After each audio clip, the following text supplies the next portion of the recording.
Today we're looking at relations and functions. More specifically, how to tell whether something is or is not a function, and how to identify its domain and range. A function is any relation where every x value has exactly one y value. If we're looking at ordered pairs, that means no two ordered pairs have the same x value, so no repeating x values. So looking at this first group, we can say yes, it is a function because the x values are 0, 1, 2, and 3, so nothing is repeating. In the second one, even though the y's repeat, all the x values are non-repeating, and that's all we're concerned about to see whether something is a function or not. So as long as the x values don't repeat, it is a function. In the last example, it's not a function because we have 0 and then 0 repeating in that third point. So in this case, no, it is not a function. When you have a graph, you can use the vertical line test to see whether something is a function or not. If the vertical line touches 2 or more points anywhere on the graph, it is not a function.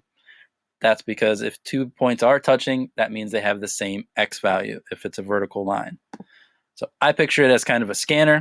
If I take my scanner and start moving it across my graph, if there's anywhere I can stop it that it touches 2 points, it fails the vertical line test, which means it's not a function. So in this case, our first one would pass. Yes, that is a function. Second one fails at almost every point.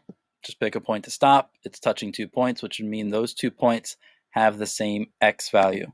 So in this case, the second one is not a function. On our third graph, as we move from left to right, there's nowhere where I could stop it that it would be touching 2 points at the same time.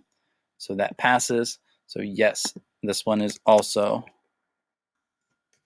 a function.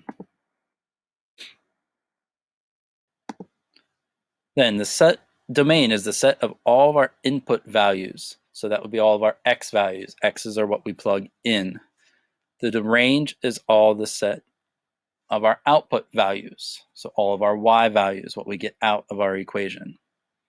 Going back to our first example, when it's just a set of points, the domain and range is just a list of those two things. So our domain for this first function would be 0, 1, 2, and 3.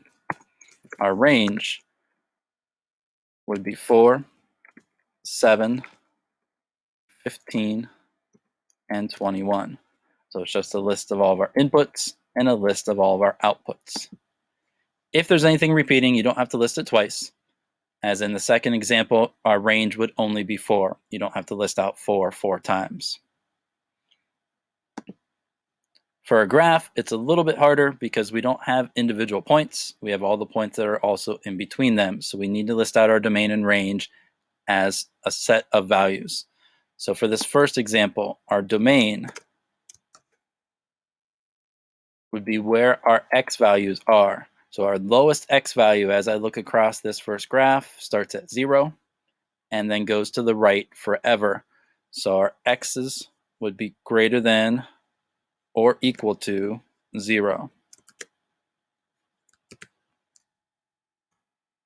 Our ranges would be the same idea, but how far up or down our graph goes. So the lowest point on our graph is at 0, and then it goes up forever. So our range would be all the y values that are greater than or equal to 0.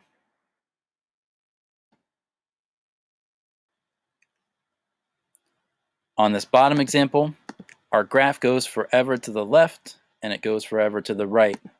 So our domain in this case would be all real numbers.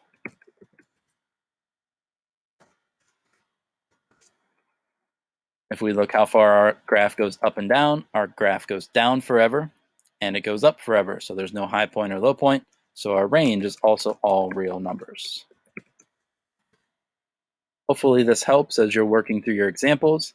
As always, please reach out if you have questions. You can email me, or even easier, go to our Flipgrid channel, record a video, and I should be able to get back to you that way.